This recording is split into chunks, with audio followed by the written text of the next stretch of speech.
बोलिए सियावर रामचंद्र भगवान की जय। श्री हनुमान जी महाराज की जय।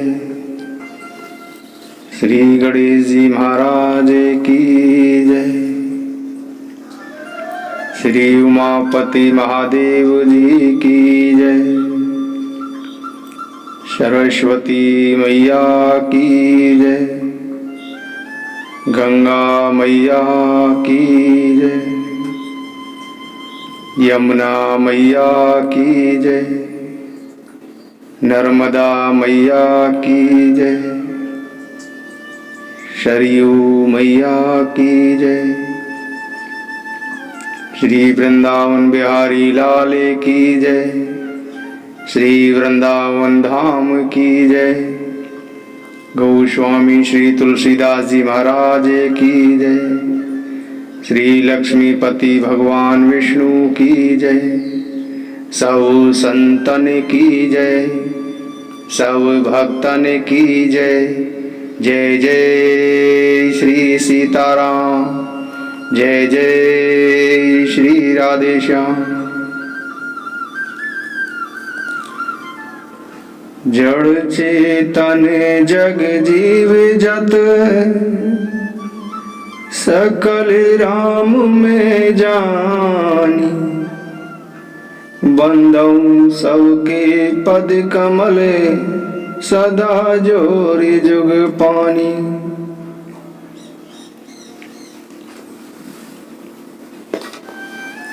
यूट्यूब के माध्यम से सुन रहे सभी भक्तजनों को मेरा सादर प्रणाम। भक्तों, कल आपने सुना कि मुनि वाल्मीकि जी प्रभु श्री रामचंद्र जी को निवास का स्थान बताने के बहाने ही एक भक्त के चरित्र का वर्णन करते हैं। ऐसे भक्त का चरित्र जिसके मन में भगवान बसते हैं, उसके पश्चात मुनि वाल्मीकि जी प्रभु श्री रामचंद्र जी को सीता जी और लक्ष्मण जी के सहित रहने के लिए स्थान बताते हैं, और वह था चित्रकूट।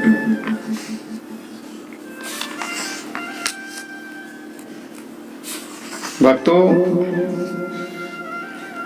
चित्रकूट को सभी जानते हैं, सभी ने सुना है। आज हम चित्रकूट की कुछ महिमा का वर्णन करेंगे।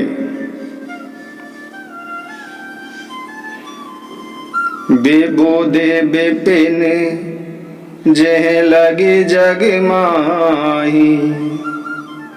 देखी राम बनु सकल सिहाई। चित्रकूट के वन को देखकर प्रभु श्री रामचंद्र जी सराहना करने लगे। गंगा, सरस्वती, यमुना, नर्मदा, गोदावरी जितनी भी पुण्य नदियां हैं, सारे तालाब, समुद्र नदी, अनेक नदियां, सभी मंदाकिनी नदी की भी बड़ाई कर रहे हैं। पर्वतों में उदयाचल पर्वत, अस्ताचल पर्वत, कैलाश पर्वत, मंदरांचल पर्वत, सुमेरु आदि, यह जो पर्वत थे, यह सभी पर्वत देवताओं के रहने के स्थान थे। सभी देवता लोग इन्हीं पर्वतों पर रहते थे। यह सब पर्वत भी उस चित्रकूट की महिमा का गुणगान कर रहे हैं, चित्रकूट का यश गा रहे हैं। सभी बड़े ही आनंद से कह रहे हैं कि आपने बिना ही परिश्रम के इतनी बड़ी पदवी प्राप्त कर ली।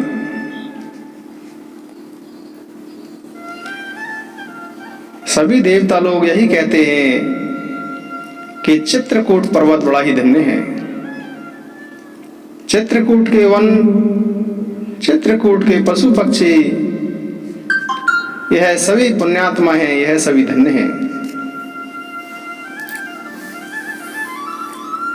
परने कोटि प्रिय प्रियतम संगा, प्रिय परिवार को रंग बेहंगा, सासु ससुर समय मुनि ते मुनिवर, असुन अमी समय कंद मूल फर।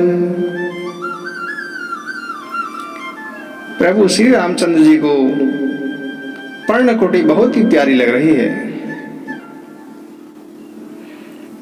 चित्रकूट में रहने वाले पशु पक्षी सभी उनको अपने कुटुंबियों के समान लग रहे हैं। चित्रकूट वन में रहने वाले सब मुनि सभी उनको अपनी सास के समान लग रही हैं, और जो मुनिजन हैं वह उन्हें अपने ससुर के समान लग रहे हैं। माता सीता जी उनका उसी प्रकार से सम्मान कर रही हैं जैसे कि अपने सास और ससुर का करती हैं। कंद मूल और फलों का आहार उन्हें ऐसे लग रहा है जैसे अमृत हो। कृपा पूर्वक देखने मात्र से जीव लोकपाल बन जाते हैं, उनको कहीं भोग विलास मोहित कर सकते हैं।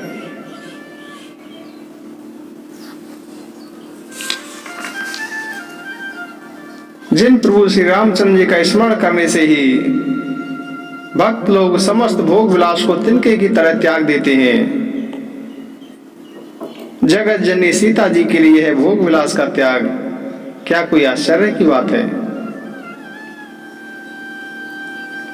सीता जी और लक्ष्मण जी को जिस प्रकार से भी सुख मिले, प्रभु श्री रामचंद्र जी वही करते हैं, वही कहते हैं। प्रभु श्री रामचंद्र जी लक्ष्मण जी को और सीता जी को शास्त्र और पुराणों की प्राचीन कथाएं सुनाया करते हैं।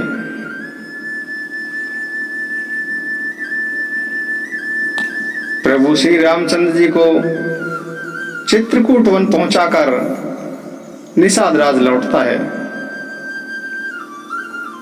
निषाद राज को अकेला आए हुए देखकर सुमंत्र जी हा राम हा सीते हा लक्ष्मण इस तरह से पुकार करते हुए धरती पर गिर पड़ते हैं। तब निषाद राज सुमंत्र जी से कहता है कि आप तो विद्वान और परमार्थ के जानने वाले हैं, आपको इस प्रकार से विषाद करना शोभा नहीं देता। आप विधाता को प्रतिकूल जानकर धैर्य धारण कीजिए। निषाद राज सुमंत्र जी को समझाते हैं और सुमंत्र जी को रथ में बिठाकर अयोध्या के लिए भेजते हैं।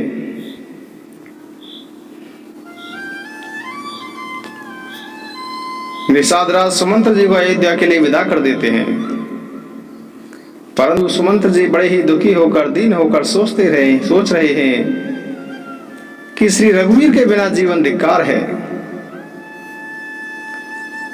जैसे मन वचन और कर्म से पति को ही देवता मानने वाली पतिव्रता स्त्री को भाग्यवश यदि पति से अलग रहना पड़े, उस समय उसके हृदय में जैसा भयानक संताप होता है, वैसा ही संताप उस समय सुमंत्र जी के दिल में भी हो रहा है। सुमंत्र जी सोच रहे हैं कि नगर के सभी स्त्री पुरुष जब मेरे से पूछेंगे तो मैं उनको क्या उत्तर दूंगा। सुमंत्र जी इसी सोच में सारा दिन एक पेड़ के नीचे ही बैठकर बिता देते हैं। जब शाम होती है तब सुमंत्र जी अंधेरा होने पर अयोध्या में प्रवेश करते हैं। अपने रथ को दरवाजे पर ही खड़ा करके सुमंत्र जी चुपके से महल में जाते हैं। राजा दशरथ जी आसन सैया और आभूषणों से रहित उदास पृथ्वी पर पड़े हुए हैं। वे लंबी लंबी सांसें लेकर इस प्रकार सोच रहे हैं मानो राजा ययाति स्वर्ग से गिरकर कुछ सोच रहे हों। राजा दशरथ जी बार बार हा राम हा राम हा राम हा लक्ष्मण हा जानकी इस प्रकार कह रहे हैं। मंत्री सुमंत्र जी उनको देखकर दंडवत प्रणाम करते हैं। सुमंत्र जी को देखकर राजा दशरथ जी व्याकुल होकर उठते हैं और कहते हैं कि हे सुमंत्र, बताओ मेरे राम कहाँ है। और कहने लगे कि मैंने राजा राजपद देने की बात सुनाकर, मैंने राम को राज्य देने की बात कहकर मैंने राम को वनवास दे दिया। यह भी राम के मन में न हर्ष हुआ न विषाद हुआ। राजा दशरथ जी कहते हैं कि ऐसे पुत्र के बिछड़ने पर भी मेरे प्राण नहीं निकल रहे हैं। मैं बड़ा ही पापी हूं जो इस परिस्थिति में मेरे प्राण नहीं निकल रहे हैं। तब सुमंत्र जी बोले,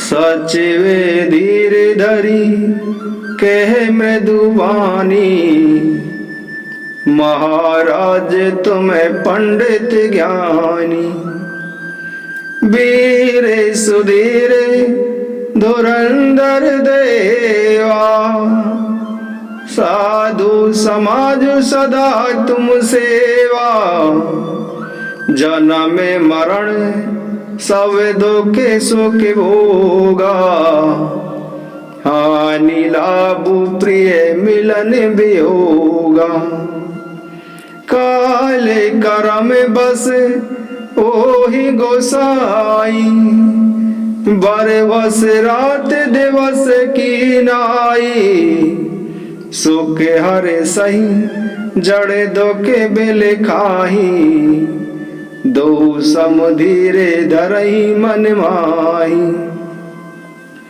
धीरज धरऊं विवेक बेचारी, छाड़िए सोच सकल हितकारी, जन्म मरण सब दुख सुख भोगा, हानि लाभ प्रिय मिलन वियोगा, काले करम बस होहि गोसाई, बरवश रात दिवस की नाई, बरवस रात दिवस की नाई।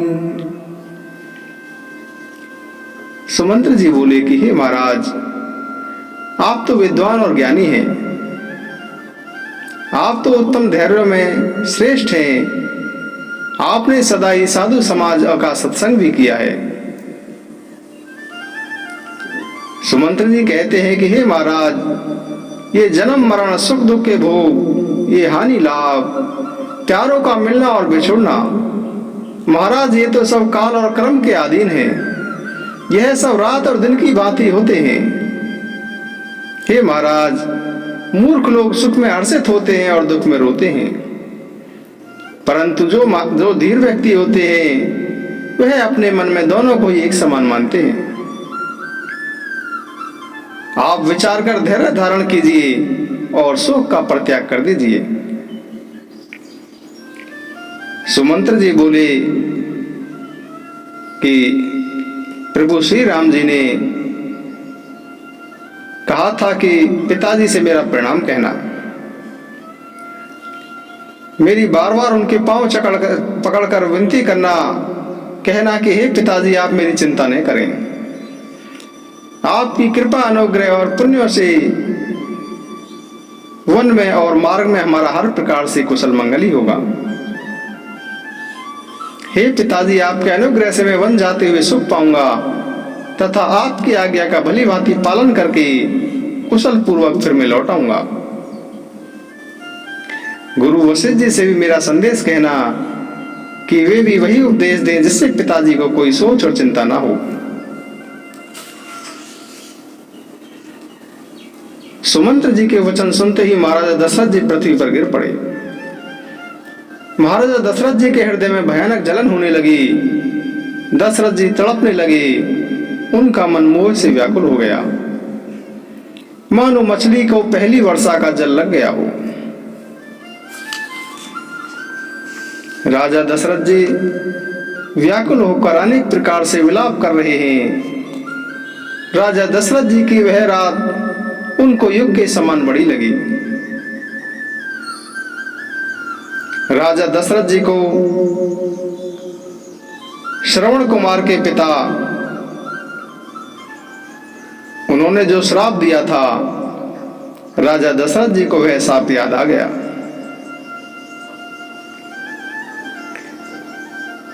राजा दशरथ जी ने उस श्राप की पूरी कहानी, जिस प्रकार से श्रवण कुमार उनके हाथों से वध हो गया था, श्रवण कुमार के पिता ने उनको श्राप दिया था कि जैसे हम अपने पुत्र के वियोग में मर रहे हैं, तड़प रहे हैं, उस प्रकार से तुम भी अपने पुत्र के वियोग में ही मरोगे। इस प्रकार का जो यह पूरा वृतांत था वह कौशल्या जी को सुनाते हैं।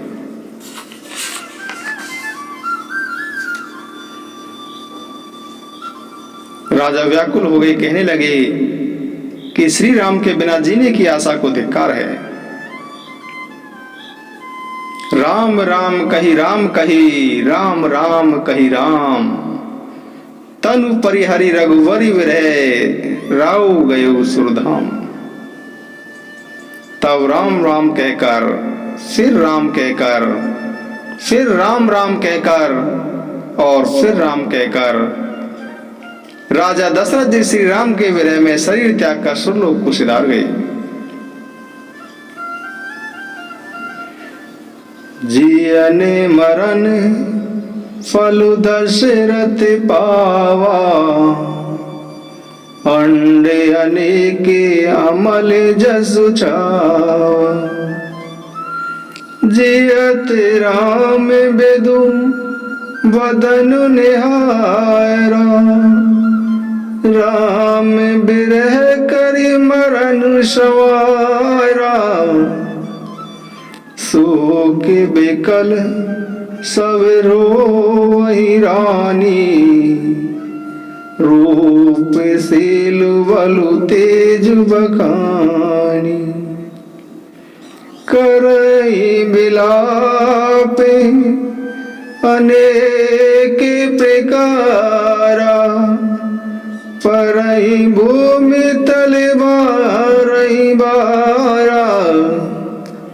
करई अप अनेक प्रकारा, परई भूमि तले बारई बारा। राजा दशरथ जी सुरलोक को सिधार गए। जीने और मरने का फल तो दशरथ जी नहीं पाया, जिनका निर्मल यश अनेक ब्रह्मांडों में छा गया। जीते जी श्री रामचंद्र जी के चंद्रमा समान मुख को देखा और श्री राम के विरह को निमित्त बनाकर उन्होंने अपनी मृत्यु को भी सुधार लिया।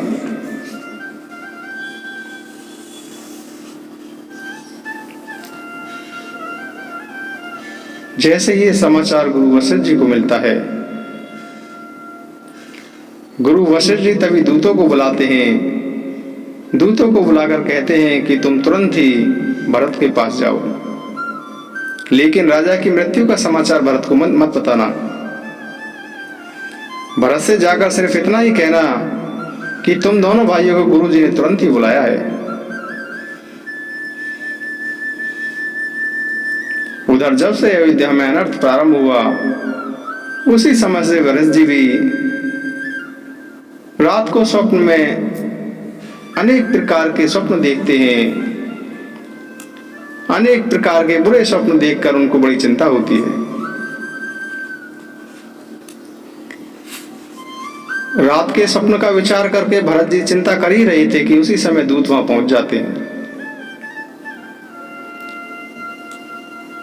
गुरु वशिष्ठ जी की आज्ञा सुनते ही भरत जी और शत्रुघ्न जी तुरंत ही वहां से चल पड़ते हैं। भरत और शत्रुघ्न जी इस वेग से चले कि उनके हृदय में बड़ा शोष था। भरत और शत्रुघ्न मन में यही विचार करते जा रहे थे कि एक क्षण में मैं तुरंत पहुंच जाऊं। भरत जी नगर के निकट पहुंचते हैं। भरत जी को नगर के निकट पहुंचते ही अनेक अपशकुन होने लगते हैं। कौवे कांव कांव कर रहे हैं, गधे सियार बोल रहे हैं, अनेक प्रकार के अपशकुन।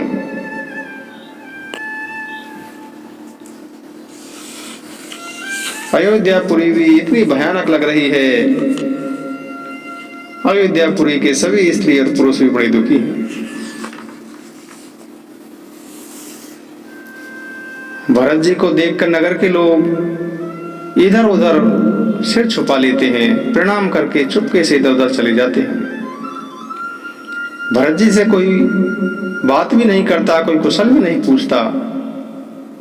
भरत जी अपने मन में बड़ी चिंता कर रहे हैं कि ऐसा क्या हो गया, ऐसा क्या हुआ जो लोग मेरे से बचने की कोशिश कर रहे हैं, मेरे से आंखें चुरा रहे हैं। जैसे ही भरत और शत्रुघ्न जी दरवाजे पर पहुंचते हैं, कैकेयी पहले से ही दरवाजे पर खड़ी हुई थी। रानी कैकेयी भरत और शत्रुघ्न को दोनों को अपने महल में अंदर ले जाती है, कहती हैं चलो अंदर चलो। भरत जी पूछते हैं कि माता पिताजी कहाँ हैं, मेरी सब माताएं कहाँ हैं, कोई दिखाई नहीं दे रहा है। भाभी सीता जी और मेरे प्यारे भाई राम और लक्ष्मण कहाँ हैं, कोई दिखाई क्यों नहीं दे रहा है। भरत जी के ऐसे वचनों को सुनकर रानी कैकेयी भरत से कहती हैं कि सुनो, मैंने सब बिगड़ी हुई बात बिगड़ते बिगड़ते बना ली है।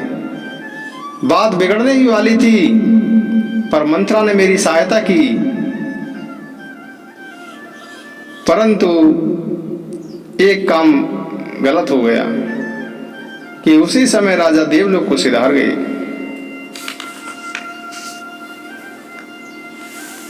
पिताजी के स्वर्गवास का सुनते ही भरत जी विषाद के मारे बेहाल हो गए। भरत जी हाथ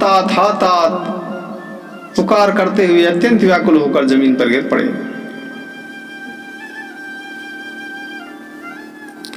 रोकर कहने लगे कि हे तात, मैं आपको स्वर्ग के लिए जाते समय देख नहीं सका। फिर भरत जी धीरज धरकर संभल कर उठे और बोले कि हे माता, मुझे पिता के मरने का कारण तो बताओ, क्या हुआ। पुत्र भरत के वचनों को सुनकर रानी कैकेयी कहने लगी। कैकेयी ने अपनी जो भी उनकी करनी शुरू से आरंभ से अंत तक जो भी, उन्हें तो यह था कि भरत मेरे इन कार्यों को सुनकर खुश होगा कि मैंने भरत को राज्य पद दिलाने के लिए यह सब जो किया है, भरत उससे प्रसन्न होगा। इसीलिए कैकेयी ने वह सारी बातें भरत को बिना किसी छुपाव के बता डाली।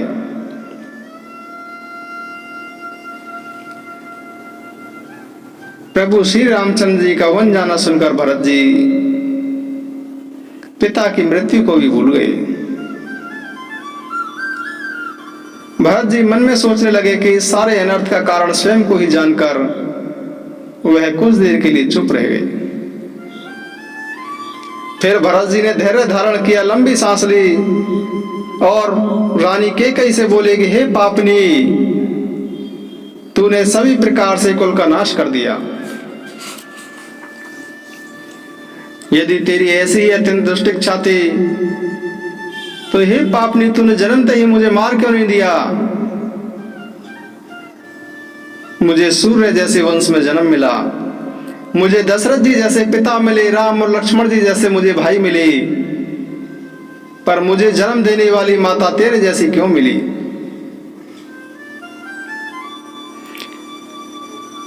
जब तेरे हृदय में यह बुरा विचार आया, उसी समय तेरा हृदय क्यों नहीं फट गया, तेरे हृदय के टुकड़े क्यों नहीं हो गए। वरदान मांगते समय भी तेरी जीभ में आग क्यों नहीं लग गई, तेरे मुंह में कीड़े क्यों नहीं पड़ गए।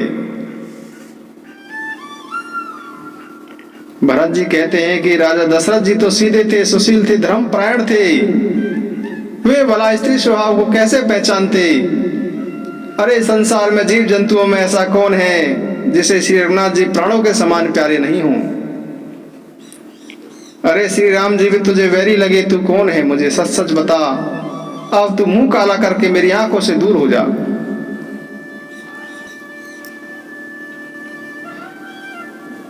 भरत और शत्रुघ्न दोनों भाई तुरंत ही माता कौशल्या जी के पास चलते हैं। भरत को देखकर कौशल्या जी उठ खड़ी हुई। यह देखते ही भरत जी भी व्याकुल हो गए और अपने शरीर की सुध बुलाकर उनके चरणों पर गिर पड़े।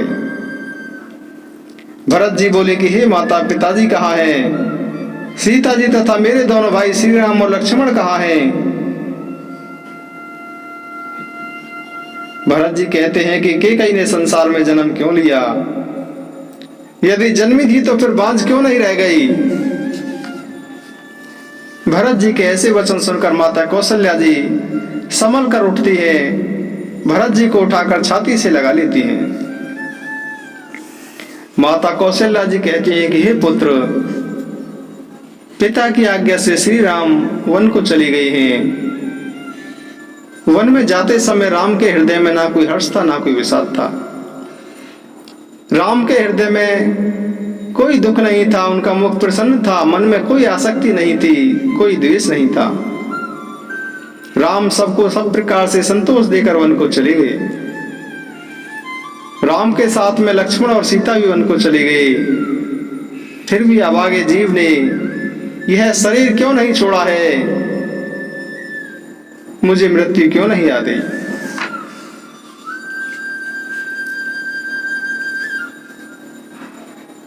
भरत जी संकोच करके कहते हैं कि हे माता, यदि इस काम में मेरा थोड़ा भी मत हो तो हे माता मुझे सब पाप लग जाएं। जो भी अनेक प्रकार के पाप, अनेक पाप कर्म करने से होते हैं, हे माता वह सभी पाप मुझे लग जाएं। विधाता मुझे वह गति दे जो श्री हरि और श्री शंकर जी के विमुख होने वाले को मिलती है।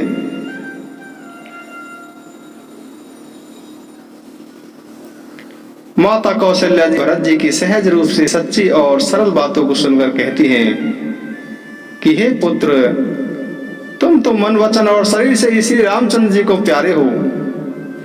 श्री रामचंद्र जी भी तुम्हें प्यारे हैं। माता कौशल्या जी बोली कि इसमें तुम्हारी सम्मति है। संसार में ऐसा कोई भी जो कहेगा हे भरत, वह स्वप्न में भी सुख और दुख गति नहीं पाएगा, सुख और शुभ गति नहीं पाएगा। ऐसा कहकर माता कौशल्या जी ने भरत जी को हृदय से लगा लिया।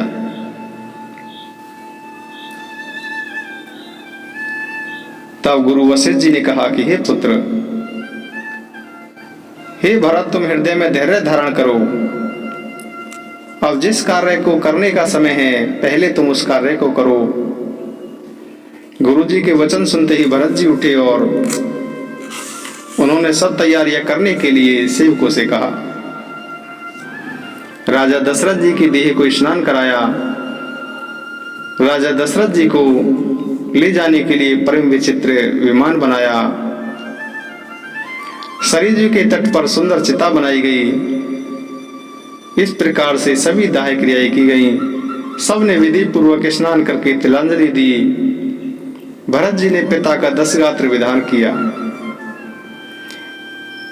मुनि वशिष्ठ जी ने भरत जी को जहां जैसी आज्ञा दी थी, भरत जी ने सब कुछ वैसा ही हजारों प्रकार से किया। भरत जी ने पिताजी के लिए जैसी करनी की, वह लाखों मुखों से भी वर्णन नहीं हो सकता।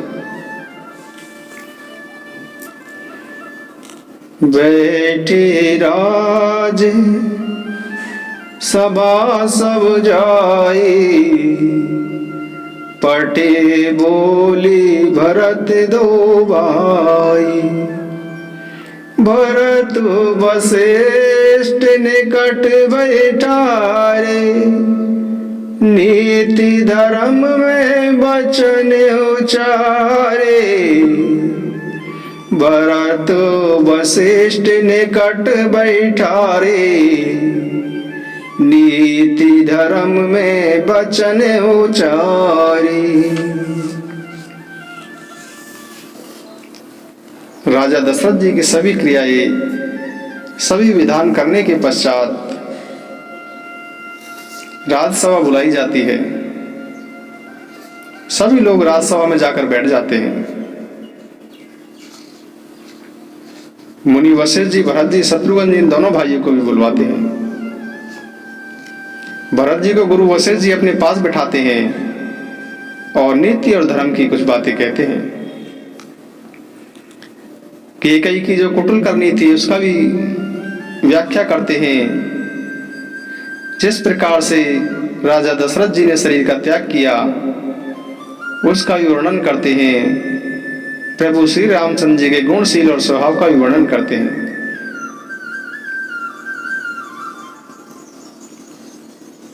भरत जी को दुखी और शोक रहित देखकर मुनि वशिष्ठ जी भरत जी से कहते हैं कि सुनहु भरत भावी प्रबल बेल की कहे हो मुनिनाथ, हानि लाभ जीवन मरणो जस अप जस विधि हाथ। गुरु वशिष्ठ जी बोले कि हे भरत, होनहार बहुत बलवान है, हानि लाभ जीवन मरण यश अपयश ये सब तो विधाता के हाथ में है। इसलिए ऐसा विचार कर किसको दोष दिया जाए, किस पर क्रोध किया जाए। हे भरत, राजा दशरथ जी सोच और चिंता करने के योग्य नहीं है। भक्तों, यहां पर गुरु वशिष्ठ जी वर्ण और आश्रम के क्या कर्तव्य हैं, क्या नियम हैं, मनुष्य के क्या कर्तव्य हैं, किस वर्ण के मनुष्य के क्या कर्तव्य हैं, किस आश्रम के मनुष्य के क्या कर्तव्य हैं, गुरु वशिष्ठ जी को राजा दशरथ जी सोच करने योग्य नहीं है। इस प्रकार से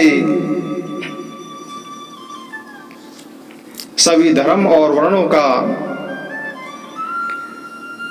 कर्तव्य बताते हुए कहते हैं कि हे भरत, सोच तो उसके लिए करना चाहिए, उस ब्राह्मण के लिए करना चाहिए जो अपने धर्म को छोड़कर विषय भोगों में लगा रहता है। हे भरत, सोच तो उस राजा के लिए करना चाहिए जिसको प्रजा प्राणों के समान प्यारी नहीं है।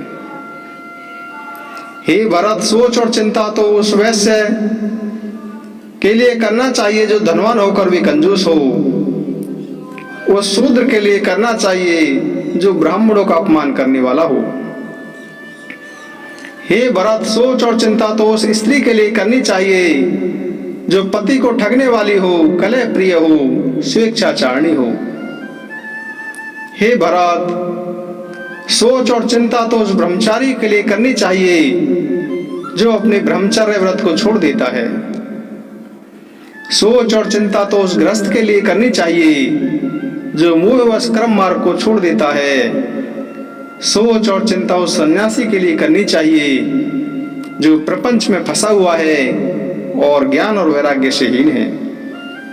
हे भरत, सोच और चिंता तो उस वानप्रस्थी के लिए करनी चाहिए जिसको तपस्या छोड़कर भोग अच्छे लगते हों, बिना कारण ही क्रोध करता है तथा माता पिता गुरु और भाई सभी से विरोध रखता है। हे भरत, सोच तो उसके लिए करना चाहिए जो दूसरों का अपकार करता है, अपने ही शरीर का पोषण करता है, जो छल छोड़कर हरि का भक्त नहीं होता। हे भरत, कौशल राज दशरथ जी चिंता करने योग्य नहीं है जिनका प्रभाव 14 लोकों में प्रकट है। हे भरत, तुम्हारे पिता के समान राजा न तो हुआ है, ना होगा और ना ही है। हे पुत्र, तुम ही बताओ उनकी बड़ाई कोई किस प्रकार करेगा जिनके श्री राम, लक्ष्मण और तुम दोनों भाइयों जैसे पुत्र हैं। हे भरत, राजा तो सब प्रकार से भाग्यवान थे, इसीलिए तुम राजा की आज्ञा को सिर पर धारण करो और उसी के अनुसार करो। राजा दशरथ जी ने तुम्हें राज्य का पद दिया है, तुम पिता के वचनों का पालन करो और उसको सत्य करो।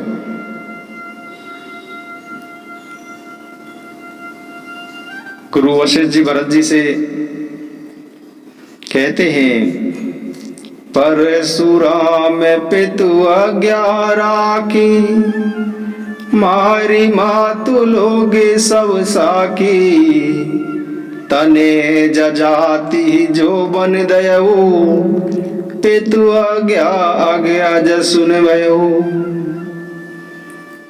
अनुचित उचित विचारो तजी, जे पालहि पितु बेन। ती भाजन सुख सुजस के, बसहि अमर पतिन। गुरु वशिष्ठ जी कहते हैं कि परशुराम जी ने पिता की आज्ञा रखी और माता को मार डाला।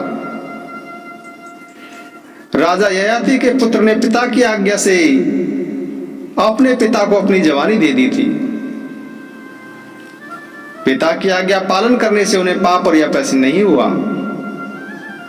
हे भरत, जो अनुचित और उचित का विचार छोड़कर पिता के वचनों का पालन करते हैं, वे यहाँ तो सुख पाते ही हैं, श्रेयस के पात्र तो बनते ही हैं, अंत में स्वर्ग में भी वास करते हैं।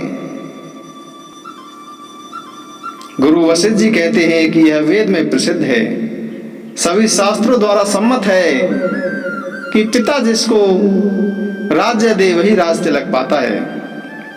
इसीलिए तुम राज्य करो, ग्लानि मत करो, मेरे वचनों को मानो।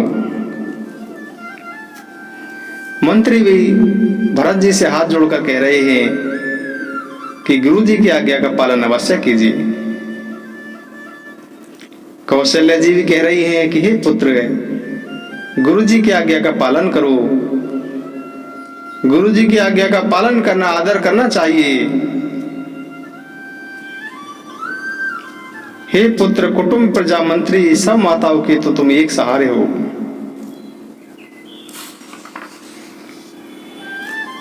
इस पर भरत जी बोले, मोहि उपदेश दीन गुरनी का, प्रजा सचिव सम्मत सब ही का। मातोचित धरियाय सुदीना, अवश्य शेष धरि चाहूं कीना। भरत जी बोले कि गुरु जी ने मुझे जो भी संदेश दिया है, उपदेश दिया है, प्रजा, मंत्री आदि सभी की भी यही सम्मति है। माता जी ने भी उचित मानकर ही आज्ञा दी है। भरत जी कहते हैं, गुरु पितु मातु स्वामी हितवानी, सुनि मन मुदित करिए भली जानी। उचित की अनुचित किए बेचारो, धर्म जाए सिर पातक भारू। भरत जी कहते हैं कि गुरु, पिता, माता, स्वामी और श्रुत की वाणी को सुनकर प्रसन्न मन से उसे अच्छी समझकर मानना चाहिए। उचित और अनुचित का विचार करने से धर्म चला जाता है और पाप लगता है। भरत जी कहते हैं कि यदि आप लोग मेरी विनती सुने तो मैं उत्तर दे रहा हूं, पहले तो इस मेरे अपराध को क्षमा करें, क्योंकि सज्जन पुरुष किसी भी दुखी मनुष्य के दोष और गुणों को गिनती में नहीं लेते हैं। भरत जी कहते हैं कि पिताजी स्वर्ग में हैं, श्री सीताराम जी वन में हैं और मुझे आप राज्य देने के लिए कह रहे हैं। भरत जी कहते हैं कि मेरा कल्याण तो सीतापति श्री राम जी की सेवा करने में है। मैंने अपने मन में अनुमान करके देख लिया है कि दूसरी किसी उपाय से भी मेरा कल्याण नहीं है। श्री रघुनाथ जी के बिना मेरा सब कुछ व्यर्थ है। आप मुझे आज्ञा दीजिए कि मैं श्री राम जी के पास जाऊं।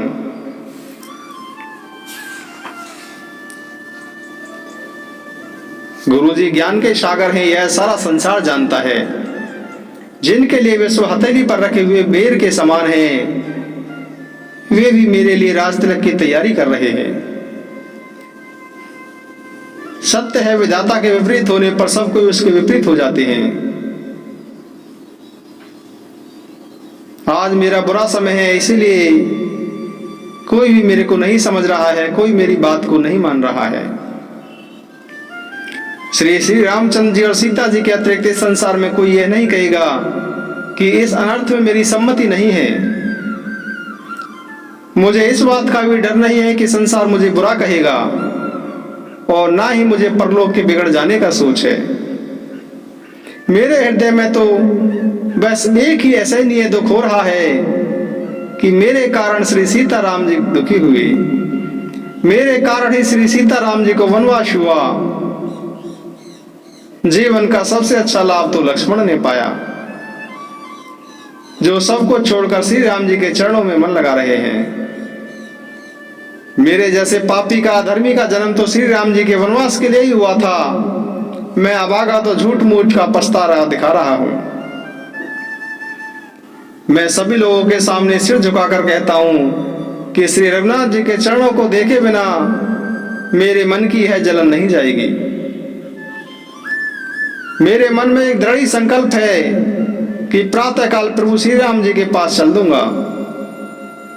यद्यपि मैं बुरा हूं, अपराधी हूं, मेरे ही कारण से यही सभी उपद्रव हुए हैं, फिर भी श्री राम जी मुझे अपनी शरण में आने पर, अपनी शरण में आया हुआ देखकर वह सब मेरे अपराध क्षमा कर देंगे और मुझ पर कृपा करेंगे। प्रभु श्री राम जी शील, संकोच, सरल स्वभाव, कृपा और स्नेह के घर हैं। श्री राम जी ने कभी अपने शत्रु का भी बुरा नहीं किया। यद्यपि मैं विपरीत हूं, पर हूं तो उनका बच्चा और सेवक ही।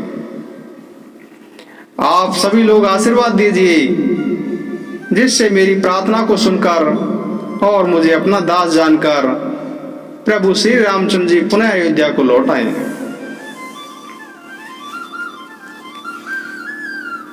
भरत जी की बातें सभी को बहुत अच्छी लगी। माता, मंत्री, गुरु, नगर के स्त्री पुरुष सभी स्नेह के कारण बहुत ही व्याकुल हो गए। सब भरत जी की बार बार सराहना करने लगे, कहने लगे कि आपका शरीर श्री राम जी के प्रेम की साक्षात मूर्ति ही है। हे पुत्र भरत, गुरु वशिष्ठ जी कहते हैं कि हे पुत्र भरत, आप ऐसा क्यों ना कहें। श्री राम जी को आप प्राणों के समान प्रिय हैं। जो नीच अपनी मूर्खता पूर्वक आपकी माता कैकेयी की कुटिलता के कारण आप पर संदेह करेगा, वह दुष्ट अपने करोड़ों पूर्वजों के साथ 100 कल्पों तक नरक के घर में निवास करेगा। हे भरत जी, वन को अवश्य चलिए, जहां श्री राम जी हैं। आपने बहुत अच्छा विचार प्रकट किया है। आपने सभी शोक समुद्र में डूबते हुए सब लोगों के लिए बहुत बड़ा सहारा दे दिया है। प्रातःकाल वन को चलने का निर्णय होते ही भरत जी सभी के लिए प्राण प्रिय हो गए।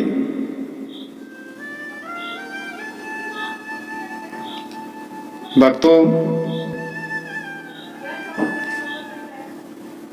आज हम यही विश्राम लेंगे, 2 मिनट का नाम संकीर्तन करेंगे और उसके पश्चात कल भरत जी प्रभु श्री रामचंद्र जी के दर्शन के लिए, श्री रामचंद्र जी को पुनः अयोध्या को लाने के लिए चित्रकूट चल देते हैं।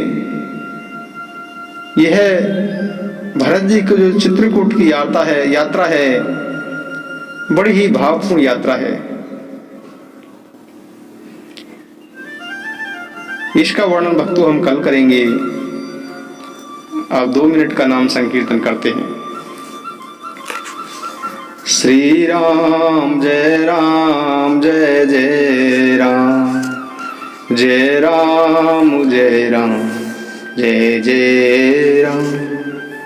कौशल्या के प्यारे राम, दशरथ राज दुलारे राम। श्री राम जय राम, जय जय राम, जय राम जय राम, जय जय राम। अपना दास बना लो राम, बहु से पार लगा दो राम। श्री राम जय राम, जय जय राम, जय राम जय राम, जय जय राम। मैं तेरा तू मेरा राम। श्री राम जय राम जय जय राम। अशरणे शरणे दया के धाम। श्री राम जय जय राम। मुझे भरोसा आप का राम। श्री राम जय जय राम। अंते समय में आता काम। रघुपति राघव राजा राम। अंते समय में आता काम। रघुपति राघव राजा राम। निर्धन के धन सीताराम। निर्धन के धन सीताराम। श्री राम जय जय राम। संकट मोचन कृपा निधान। श्री राम जय जय राम। रघुपति राघव राजा राम। रघुपति राघव राजा राम। करुणा करे अपना लो राम। करुणा कर अपना लो राम। अपना दास बना लो राम। श्री राम जय जय राम। श्री राम जय जय राम। जय राम जय जय राम। भक्तों के हितकारी राम। संतों के रखवारे राम। श्री राम जय जय राम। जय राम जय जय राम। श्री राम जय जय राम। जय राम जय